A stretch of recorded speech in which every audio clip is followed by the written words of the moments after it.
ప్రియమైన సహోదరి సహోదరులను యేసుక్రీస్తు ప్రభు నామములో రూత్ ప్రేయర్ ఫెలోషిప్ లోకి ఆహ్వానిస్తున్నాము.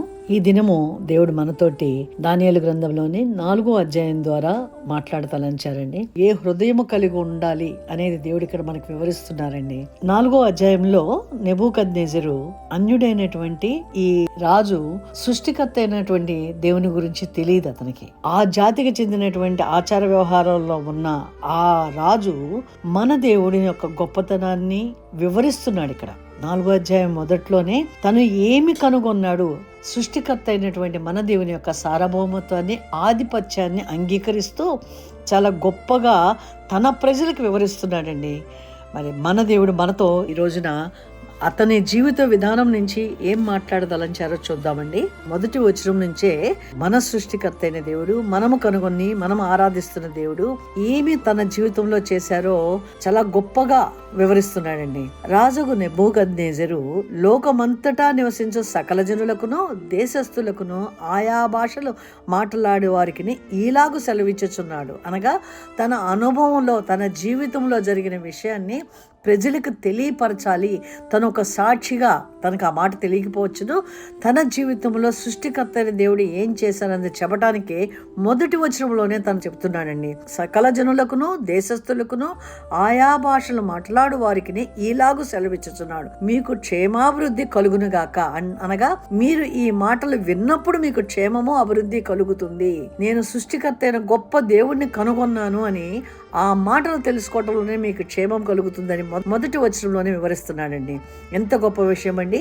ఒక అన్యుడైనటువంటి ఆ దేశపు రాజు సృష్టికర్త అయిన దేవుడి యొక్క ఆధిపత్యాన్ని వివరించదలుచుకున్నాడు. ఏమంటున్నాడో చూడండి 2వ వచనంలో, మహోన్నతుడగు దేవుడు నా ఎడల చేసిన అద్భుతములను సూచక క్రియలను మీకు తెలియచేయటకు నాకు మనసు కలిగాను, నేను ఆయనకి సాక్షిగా నిలబడ్డాను అని చెప్తున్నాడండి. మనము క్రీస్తు రక్తంతో కడగబడి ఆయన సాక్షులము విశ్వాసము అని మనం చెప్పుకుంటున్నాం కదా. ఆ మాటలు ఏమీ తెలియని ఒక రాజు చెబుతున్న మాట, అద్భుతములను సూచక క్రియలను మీకు తెలియజేయటకు నాకు మనస్సు కలిగాను. ఈ వచనాన్ని బట్టి నాకు అర్థమవుతుంది, మన జీవితంలో మనమే ఒక సాక్షులుగా, మన జీవన విధానమే క్రీస్తు కనపడాలి. అది సాక్షులుగా జీవిస్తున్నాము అంటే మన జీవితమే ఒక సాక్ష్యముగా ఉండాలి అన్నదానికి ఈ 2వ వచనం చాలా నిదర్శనంగా ఉందండి. 3వ వచనంలో అంటున్నారు, ఆయన సూచక క్రియలు ఎంతో బ్రహ్మాండమైనవి, ఆయన అద్భుతములు ఎంతో ఘనమైనవి, ఆయన రాజ్యము శాశ్వత రాజ్యము, ఆయన ఆధిపత్యము తరతరములు నిలుచుచున్నది. శాశ్వత రాజ్యము అంటే ఏమిటండి? ఎల్లప్పటికీ ఉంటుందని. అక్కడ ఆగిపోలేదు కదా. ఇంకే వివరిస్తూ ఆయన రాజ్యము ఆధిపత్యము కూడా తరతరములో ఉంటుందని చెబుతున్నాడు. ఆ విధంగా మన జీవిత విధానము కూడా ఉండాలి అన్నది దేవుడు మనకు బోధిస్తున్నారు. మనం ఆయన సాక్షులుగా ఆయన ఘనపరుస్తూ ఆయనని మనము ప్రదర్శించాలి. మన జీవన విధానములో, మన నడవడిలో క్రీస్తుని ప్రదర్శించాలి. క్రీస్తుని ఎరగిన ప్రజలకి మన జీవితమే ఒక నిదర్శనముగా ఉండాలి అన్నది ఈ 2-3 వచనాలు బోధిస్తున్నాయండి. అతని గురించి నేను కొంచెంగా వివరిస్తాను. ఎందుకంటే ఇతను 3వ అధ్యాయంలోని 28-29లో చెప్తాడు కదా, షడ్రకు మేషకు అబేద్నెగోలు అగ్నిలోంచి 4 కనపడుతున్నారు, దేవదూతలు లాంటి వాళ్ళు కనపడ్డారు, బయటికి రండి అని పిలిచినప్పుడు ఒక శాసనము చేస్తాడండి. 3వ అధ్యాయంలోని 29వ వచనంలో, కాగా నేను ఒక శాసనము నియమించుచున్నాను, ఏదనగా ఈ విధముగా రక్షించుటకు సమర్థుడగు దేవుడు కాక మరి ఏ దేవుడునూ లేడు. కాగా ఏ జనులలో కానీ రాష్ట్రంలో కానీ ఏ భాషలు మాట్లాడే వారిలో కానీ షడ్రకు మేషకు అబేద్నెగో అయిన వారి దేవుని ఎవడు దూషించునో వాడు తుత్తునీలుగా చేయబడును, వాని ఇల్లు ఎప్పుడూ పెంట కుప్పగా ఉండుననిను అని ఒక శాసనమే చేశాడండి. 3వ అధ్యాయంలో శాసనముగా చేశాడు, కానీ అతని హృదయములో అతను కలిగినటువంటి ఆచార వ్యవహారాల్లో ఒక దేవుడు అని చెబుతూ ఒక శాసనము చేశాడు. ఆయన పూజార్హుడు అని చెబుతున్నాడు, కానీ గౌరవిస్తున్నాడు, కానీ సృష్టికర్త అయిన దేవుడిని నెబూకద్నెజరు తన హృదయంలోకి తీసుకోవాల. కనుకొని 4వ అధ్యాయంలో తను తర్వాత తన జీవితంలో పొందిన అనుభవాన్ని ప్రజలకు వివరించాలని ముందుకు వచ్చి ఒక సాక్షిగా నిలబడ్డాడు. తన అనుభవంలోకి కళ మర్చిపోయాడు 2వ అధ్యాయంలో. అది వివరించిన దానియేలును బట్టి గొప్పవాడు దేవుడు అన్నాడు. పరిశుద్ధ దేవతల ఆత్మ కలిగిన వాడు అని గుర్తించాడు. గాని అక్కడ అతని హృదయంలోకి సృష్టికర్త అయిన దేవుడిని తీసుకోవాలా. 3వ అధ్యాయంలో 4వ వాని రూపము దేవతల రూపమును పోలి ఉన్నదని కూడా తన ఫిజికల్ ఐస్ తో చూసి అక్కడ కూడా గౌరవపూర్వకంగా శాసనాన్ని చేశాడు. కానీ తన హృదయంలోకి తీసుకోలేదండి. కనుకునే 4వ అధ్యాయంలో తను సాక్షిగా దేవుని యొక్క గొప్పతనాన్ని, సృష్టికర్త అయిన దేవుని సార్వభౌమత్వాన్ని అంగీకరిస్తూ ఇది నా నుంచి నేను ప్రజలకు బోధించాలి, ప్రజలకు తెలియపరచాలి అని 4వ అధ్యాయంలో తన యొక్క జీవితంలో జరిగింది చెప్పడానికి ముందుకు వచ్చి తను చెప్తున్నాడండి. ఈ 4వ అధ్యాయంలో అతని జీవితంలో ఏం జరిగింది అంటే, అతను ఒక కల కన్నాడు. కల జ్ఞాపకం ఉంది, కలల్లోని భావం తనకు అర్థం కాల. అతను ఏం చేశాడంటే తన దేశంలో ఉన్న జ్ఞానులను పిలుచుకున్నాడు. ఆ జ్ఞానులందరికీ వివరించాడు. ఎవరైనా ఆ జ్ఞానులు 7వ వచనంలో ఉంటుంది. శకునిగాండ్రును, గారడీ విద్య గలవారును, కల్దీయులను, జ్యోతిష్యులను నా సన్నిధికి రమ్మని పిలిపించి వాళ్ళకి కళ వివరించిన ఆ కళ చెప్పలేకపోయారండి. అప్పుడు పరిశుద్ధ దేవతల ఆత్మ కలిగిన బెల్తెషాజరు అనే తన దేవత పేరు పెట్టినటువంటి దానియేలుని పిలిపించి దానియేలుకి ఆ కళ వివరించాడు. ఆ కళ వివరించినప్పుడు దానియేలు విని ఇది నాకు జరిగింది అని, మీరు 4వ అధ్యాయం చదవండి, 10వ వచనం నుంచి 18వ వచనం వరకు అతను వివరించాడు. అదంతా చదివితే పెద్దదవుతుంది కాబట్టి నేను చదవట్లేదు. విన్న తర్వాత దానియేలుతో అంటున్నాడు కదా, నీ యందు పరిశుద్ధ దేవతల ఆత్మ ఉన్నది కనుక నీవే దాన్ని చెప్ప సముద్రుడ వంటివని నీకు నేను చెబుతున్నాను, నువ్వు చెప్పు అన్నప్పుడు దానియేలు ఆ కలంతా విని విచారంతో అక్కడ కూర్చుని పోతాడండి. అది ఎందుకంటే అది ఒక భయంకరమైనటువంటి తన నెబూకద్నెజరు జీవితంలో జరగబోతోంది. నేను దేవుడు చూపించింది చెబితే నన్ను బ్రతకనిస్తాడా అని అతనిలో ఒక ఆలోచన కలిగి ఒక గంట సేపట అలా విచారంగా కూర్చున్నప్పుడు మళ్ళీ అదే రాజు అంటున్నాడు కదా 19వ వచనంలో, బెల్తెషాజరు ఈ దర్శనం వలన కలిగిన దాని భావం వలన గాని నీవు కలవరపడకము అనెను. అంతటా బెల్తెషాజరు, నా ఏలినవాడా, ఈ దర్శన ఫలము తమరిని ద్వేషించు వారికి కలుగునుగాక, దాని భావము తమరి శత్రువులకు చెందునుగాక. అంటే ఆ కళల్లో దేవుడు అతని జీవితంలో ఏమి జరగబోతోందో చాలా స్పష్టంగా నెబూకద్నెజరుకు చూపించారు. నెబూకద్నెజరుని మరి అన్యుడే తన ప్రజల నిమిత్తమై అతన్ని పంపించి యుద్ధం చేయించి వారికి పాప జీవితంలో ఉన్నారు కాబట్టి, ఆయన ధర్మశాస్త్రానికి విరుద్ధమైన జీవితంలో ఉన్నారు కాబట్టి నెబూకద్నెజరుని పంపించి ఇశ్రాయేలీయులు కొద్ది పాలించేలాగా చేస్తారు. అప్పుడు రాజుగా ఉన్నటువంటి నెబూకద్నెజరుకి దానియేలు చెప్పాలన్నప్పుడు కొంచెముగా వెనకడుగు వేశాడు. ఎప్పుడైతే మరలా ఆ రాజు చెప్పమన్నప్పుడు ఆ కళను వివరిస్తున్నాడు. అతను ఏ విధంగా వివరిస్తున్నాడో చూద్దామండి. కొంచెం సమయం ఎక్కువ అవుతుందేమో, అన్యదా భావించక కొంచెం మనం క్లియర్ గా చూద్దాము. 4వ అధ్యాయంలోని 20వ వచనంలో, తాము చూచిన చెట్టు వృద్ధి నొంది బ్రహ్మాండమైనదాయను, దాని పై కొమ్మలు ఆకాశమున కంటున్నంత ఎత్తుగాను, దాని ఆకారం భూతలమంత విశాలముగాను ఉండెను, దాని ఆకులు సొగసుగాను, దాని పండ్లు విస్తారములుగాను కనపడెను, అందులో సమస్త జీవకోట్లకు చాలినంత ఆహారం ఉండెను, దాని నీడను అడవి జంతువులు పండుకొనెను, దాని కొమ్మలలో ఆకాశ పక్షులు కూర్చుండెను కదా. రాజా, ఆ చెట్టు నిన్ను సూచించుచున్నది. ఎవరినండి? నెబూకద్నెజరును సూచిస్తున్నది. కల్లో చూశాడు అతను. నీవు వృద్ధి పొంది మహాబలము కలవాడువైతివి. దేవుని కృపలో అనేక దేశాలను జయించాడు. దాదాపు 7 నుంచి 12 దేశాలు జయించాడట, మెయిన్ దేశాలని. అలాగే ఎంతో మంది సామంతులు అతని అండర్లో ఉన్నారట. అంత గొప్పగా ఎదిగిన అతను, నీ ప్రభావము వృద్ధి నుండి ఆకాశమంత ఎత్తాయెను, నీ ప్రభుత్వము లోకమంతటా వ్యాపించుచున్నది. అక్కడి వరకు బాగానే ఉందండి. కానీ ఈ రాజులో ఉన్న గర్వము అహంకారమును పట్టి ఇక్కడ ఏమవుతుందండి, చెట్టును నరుకుము అనగా మనలో గర్వము అహంకారము ఉంటే మనం దేవుని కృపలో మనం ఎంత ఉన్నత స్థానానికి వెళ్ళినా మనలో గనక ఆయన యొక్క సార్వభౌమత్వాన్ని అంగీకరించిన హృదయము గర్వము మనకు వస్తే, ఆనాడు లూసిఫర్ త్రోసివేయబడినట్టుగా ఈ నెబూకద్నెజరుకు జరిగినట్టుగా మనకును జరుగుతుందని దేవుడు ఈ వాక్యం ద్వారా సెలవిస్తున్నారండి. మనలో ఎంత ఎదిగామో అంత ఒదిగే స్థితి మనకు రావాలండి. చెట్టు ఎంత ఎదిగినా దేవుని కృపలోనే అది ఎదుగుతుంది కనుక మరి అక్కడ అహంకారం రాకూడదు. ఆ చెట్టు మీద అనేకమైనటువంటి పక్షులు సమకూడుతున్నాయి, చెట్టు కింద అనేక జంతువులు రెస్ట్ తీసుకుంటున్నాయి, ఆ చెట్టుకి ప్రజలందరికీ సమకూర్చబడే ఆహారం ఉందంట. కానీ అతనిలో గర్వం రావటం వలన దేవుడు అతని జీవితంలో ఏం చేయబోతున్నారో ఈ 23వ వచనంలో చెప్తున్నారండి. చెట్టును నరుకుము, దానిని నాశనము చేయము, కానీ దాని మొద్దును భూమిలో ఉండనిమ్ము. ఇనుము ఇత్తడి కలిసిన కట్టుతో 7 కాలములు గడుచు వరకు పొలములోని పచ్చికలో దాన్ని కట్టించి ఆకాశపు మంచుకు తడవనిచ్చి పశువులతో పాలు పొందనిమ్మని జాగరూకుడగు ఒక పరిశుద్ధుడు పరలోకము నుండి దిగివచ్చి ప్రకటించుట నీవు వింటివి కదా. కలలో ఇదంతా విన్నాడండి. అదే దానియేలు వివరిస్తూ అంటున్నాడు కదా, రాజా, ఈ దర్శన భావం ఏదనగా సర్వోన్నతులకు దేవుడు రాజగు నా ఏలిన వారిని గురించి చేసిన తీర్మానం ఏదనగా తమ యొద్ద నుండకుండా మనుషులు నిన్ను తరుముదురు. నీవు అడవి జంతువుల మధ్య నివాసము చేయుచు పశువు వలె గడ్డి తినేదవు. ఆకాశపు మంచు నీ మీద పడి నిన్ను తడుపును. సర్వోన్నతుడు దేవుడు మానవుల రాజ్యము పైన అధికారి అయి ఉన్నాడని తానెవనికి అనుగ్రహింప నిశ్చయించునో వానికి అనుగ్రహించననియు నీవు తెలుసుకుని వరకు 7 కాలములు అనగా 7 సంవత్సరములు నీకు ఇలాగ జరుగుతుంది. ఎప్పుడైతే దేవుని యొక్క సార్వభౌమత్వాన్ని నువ్వు అంగీకరిస్తావో తిరిగి నువ్వు రాజు అవుతావు అని వివరిస్తాడండి. వివరించిన తర్వాత ఇంకొక మాట కూడా చెప్తాడండి అతను, రాజా, నీ దృష్టికి అంగీకారం అగును కాక. ఒకవేళ నీవు నీ పాపములు మాని నీతి న్యాయములను అనుసరించి నీవు బాధ పెట్టిన వారి యందు కరుణ చూపిన యెడల నీకున్న క్షేమము నీకిక మీదట నుండదని దానియేలు ప్రత్యుత్తరం ఇచ్చెను.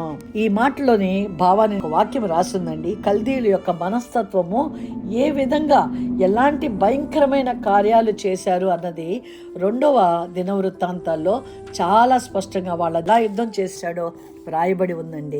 2 దినవృత్తాంతాల్లో 36వ అధ్యాయంలో 17వ వచనంలో అతను యుద్ధం చేసినప్పుడు ఏ విధంగా చేశాడో చెప్తున్నారండి. ఆయన వారి మీదకి కల్దీలు రాజును రప్పింపగా అతడు వారికి పరిశుద్ధ స్థలముగానున్న మందిరములోనే వారి యవనులను ఖడ్గము చేత సంహరించెను. యవనులందైనను యువతులందైనను ముసలివారందైనను నెరిసిన వెంట్రుకలు గల వారందైనను కనికరింపలేదు. కనికరింపక వారిని చంపుతాడండి. అంతేకాదు ఇంకొక మాట కూడా హోషేయలో రాసి ఉందండి. 13వ అధ్యాయం 16లో వాళ్ళు ఎలా చేస్తారో దేవుడు ముందుగానే వివరించారు. వారు పిల్లలు రాళ్లకి వేసి కొట్టబడుదురు, గర్భిణీ స్త్రీల కడుపులు చీల్చబడును. ఈ విధంగా నెబుకద్నెజరు యొక్క సైన్యము మరి వ్యవహరించిందండి. అలాగా చంపే ప్రవృత్తి కలిగినటువంటి ఆ రాజుని హెచ్చరించి దానియేలు నీ ప్రవృత్తిని మార్చుకో అని చెప్పినా కూడా 12 నెలల కాలము దేవుడు సమయం ఇచ్చారండి. అతను పశ్చాత్తాపడకపోగా 29వ వచనంలో చెప్పబడుతోంది, నెబుకద్నెజరు తన రాజధాని యొక్క బబులోని నగరందు సంచరిస్తూ ఈ మహావిశాల పట్టణము నా బలాధికారమును నా ప్రభావ ఘనతను కనపరచుటకై నా రాజధాని నగరముగా నేను కట్టించినది కాదా అని తనలో తాను అనుకొనెను. ఈ దేవుని కృపలో తను ఈ దేశాలను గెలిచాను అని ముందున్నటువంటి 2-3 అధ్యాయాల్లో దేవుని యొక్క గొప్పతనాన్ని ప్రకటించినా అతను తన హృదయంలోకి తీసుకొనక నా బలాధిక్యత, నా అని నేను అని ఇక్కడ నా బలాధికారము, నా ప్రభావము, నా రాజధానిని నేను కట్టించాను అని చెప్పగానే రాజు నోట ఈ మాట ఉండగానే ఆకాశము నుండి ఒక శబ్దము వచ్చెను. ఏదనగా రాజగు నెబుకద్నెజరు, ఇదే నీకు ప్రకటన.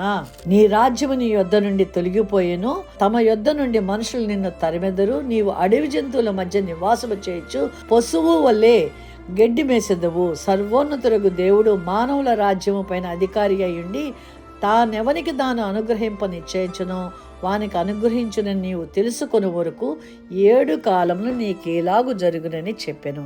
ఏదైతే కలలో చూశాడో అది ఇళ్లలో తన జీవితంలో అనుభవపూర్వకంగా చూస్తున్నాడండి. ఈ 32 వచనాలు మనం చదివినట్లయితే దేవుడు మనతో మాట్లాడుతున్నది ఏమిటి అంటే, క్రైస్తవులైన మనము ఎవరు దీనత్వము కలిగి దేవుణ్ణి ఆనుకొని జీవిస్తారో వారి జీవితంలో దేవుడు తన యొక్క ప్రణాళిక ప్రకారం ఉన్నతమైన స్థానంలోకి నేను తీసుకెళ్ళటానికి సిద్ధంగా ఉన్నాను. నేను మీ కొరకు నా ప్రాణము పెట్టిన వాడిని, మిమ్మల్ని ఉన్నత స్థానంలో చూడాలని ఆయన తన ప్రణాళికను మన జీవితాల్లో చేయాలని నిర్ణయించారండి. మనకిచ్చినటువంటి ఫెసిలిటీస్ని బట్టి దేవుడికి సమయం ఇవ్వకుండా అధిక కాలము అంటే ఎక్కువ సమయం, మనకు ఉద్యోగం ఎన్ని గంటలు చేస్తున్నామండి? 8 గంటలు చేస్తున్నాం. మిగతా పనులకి ఎంత సమయం ఉంటుందండి? మనం లేచిన కాడి నుంచి వెళ్ళటము, పనులు చేసుకుంటే ఇవన్నీ మహా అవుతే ఒక 6 గంటలు. 8 × 6 = 14 24 గంటలు. మిగతా 10 గంటలు ఏం చేస్తున్నామండి? సమయము ఎలా గడుపుతున్నామో ఒక్కసారి మనం ఆలోచించుకుందాము. ఆ 10 గంటల్లో మనం ఎన్ని గంటల సమయం ఇవ్వగలము దేవుడికి? అది కూడా ఒకసారి ఆలోచించుకుందామండి. ఆ సమయం ఇవ్వకుండా దేవుడు మన జీవితంలో ప్రశాంతమైన జీవితాన్ని, సమాధానకరమైన జీవితాన్ని ఇవ్వాలని మనం కోరుకుంటున్నాం కదా. ఇచ్చినప్పుడు ఆయనతో సహవాసం చేయడానికి వెళ్లకుండా నెబూకద్నెజరు ఏ విధంగా వస్తే దేవునికి దూరంగా, దేవుణ్ణి గౌరవించాడు, దేవుణ్ణి పూజార్హుడని చెబుతున్నాడు, శాసనములు చేశాడు, కానీ ఆయన హృదయంలోకి తీసుకోవాలా. మనసుతో మాట్లాడాడు కానీ హృదయంలోకి తీసుకోకపోవటం వలననే ఇది నేను చేశాను, నా గొప్పతనము, నా బలాధిక్యత అనుకున్నాడు. దానియేలు చేత హెచ్చరించబడిన 12 నెలల కాలంలో పశ్చాత్తాపడలేదు, తన యొక్క ప్రవర్తన మార్చుకోలేదు, ప్రవృత్తిని మార్చుకోలేదు. అహంకారంతోనూ గర్వంతోనూ ఆ మాట మాట్లాడినప్పుడు దేవుడు తోసివేసినప్పుడు కూడా 7 సంవత్సరముల కాలం తర్వాత మళ్ళా తిరిగి నీకు ఇస్తాను అని కూడా అక్కడ వాగ్దానం చేయబడింది. 34వ వచనంలో అంటున్నారు కదా, ఆ కాలము గడిచిన పిమ్మట నెబూకద్నెజరును అతనే చెబుతున్నాడండి, రాజా చెబుతున్నాడు, నేను మరల మానవ బుద్ధి కలవాడనై నా కండ్లు ఆకాశము తట్టు ఎత్తి చిరంజీవియు సర్వోన్నతుడు నగు దేవునికి స్తోత్రము చేసి ఘనపరిచి స్తుతించి తిని, ఆయన ఆధిపత్యము చిరకాలము వరకు, ఆయన రాజ్యము తరతరములకు నున్నవి అని ఎప్పుడైతే ఒప్పుకున్నాడో అప్పుడు తన పూర్వస్థితి, తనను తిరిగి మరలా రాజుగా ఉన్నాడండి. కనుకనే మనము మన జీవితంలో ఆయన యొక్క గొప్పతనాన్ని ప్రతి ఏరియాలో, ఏదో తెలిసిన క్రైస్తవుల ముందు మనం దేవుణ్ణి శ్లాఘించడం కాదండి, దేవుణ్ణి తెలియని వారి ముందు, అన్యుల ముందు మన దేవుడు మనకి ఏం చేశాడో మనం చెప్పటమే మనం సువార్త ప్రకటించడం, మన జీవన విధానమే మనం సువార్త ప్రకటించడం అండి. అందుకనే ఇక్కడ అది గ్రహించుకున్నాడు. కనుకనే ఈ 4వ అధ్యాయంలోని 1వ వచనములోనే అన్ని భాషల వారికి కూడా దేవుని యొక్క గొప్పతనాన్ని ఈ నెబూకద్నెజరు ప్రకటించాడండి. ఒక అన్యుడైనటువంటి రాజు ప్రకటించగా మరి మనం ఎందుకు ప్రకటించకూడదండి? మన క్రీస్తుని మనం ప్రకటించవలసినటువంటి రోజుల్లో మన చుట్టూతా తెలియని వారు, స్టాటిస్టిక్స్ ప్రకారము భారతదేశంలో 96% ప్రజలు సంఘమునకు వెలుపల ఉన్నారండి. 4% పీపుల్ మాత్రమే క్రీస్తుని ఎరిగిన వారుగా ఉన్నారు. మరి క్రీస్తుని 4% పీపుల్ ఉన్న మనము ఎలాంటి ప్రార్థనలు, ఎంత ప్రార్థనలు చేస్తే క్రీస్తుని మరి పరిచయం చేయగలము, క్రీస్తుని వారికి చూపించగలము, మనం ఏ విధంగా జీవిస్తే మరి ఆ నెబూకద్నెజరు తన గర్వమును అహంకారమును వదిలిపెట్టి పశ్చాత్తాపడి, నేను కనుగొన్న దేవుడు యొక్క రాజ్యము శాశ్వత రాజ్యము, ఆయన రాజ్యము తరతరములు, ఆయన ఆధిపత్యము తరతరములు ఉంటుందని చెప్పారు. అందుకని మనకు కూడా ఒక మాట ఉంది కదండి, ఆ మాట చూద్దాం. యెహెజ్కేలు 37 అధ్యాయము 25వ వచనంలో, నా సేవకుడైన యాకోబునకు నేను ఇచ్చిన దేశములో వారు నివసింతురు, వారి పిల్లలను వారి పిల్లల పిల్లలను అక్కడ నిత్యము నివసించెదరు. అదండి మనకిచ్చిన వాగ్దానం. ఏదైతే నెబూకద్నెజరు చెప్పాడో ఆయన ఆధిపత్యము తరతరములకు ఉంటుందన్నారు. మనము దేవుణ్ణి అంగీకరించి క్రీస్తుని గ్రహించుకొని సత్యమైన దేవుడిని, నిజమైన దేవుని యొక్క మార్గంలోకి మనం వచ్చాం. It is not a religion అండి, ఇది మతము కాదు. మనము విశ్వసిస్తుంది మార్గము, సత్య మార్గంలో మనం నడవాలని జీవము కలిగిన దేవుని మనం తెలుసుకున్నాం కనుక ఆ దేవుణ్ణి ప్రకటించాలి మన జీవన విధానం ద్వారా అన్నది దానియేలు గ్రంథంలోని 4వ అధ్యాయంలో మనకి చాలా స్పష్టంగా బోధిస్తున్నారండి దేవుడు. ఆసక్తికరమైన విషయం అండి. ఒక అన్యుడైనటువంటి రాజు తన జీవితంలో జరిగిన అందరికీ తెలియాలని ఎలా చాటించాడో, అన్యుల నుంచి ఉంచినటువంటి మనము కూడా ఆయన నిత్య జీవంలో మనం ప్రవేశించాలి అంటే మనకిచ్చిన పని. మత్తయి సువార్తలో 28వ అధ్యాయం ప్రకారం మనము సర్వసృష్టికి సువార్త ప్రకటించవలసిన వారముగా ఉన్నాము. కనుక ఈ దినమున ఈ వాక్యం వింటున్న మీతోనూ నాతోనూ దేవుడు మాట్లాడుతున్నారండి. చిన్న ప్రార్థన చేసి ముగించుకుందాం.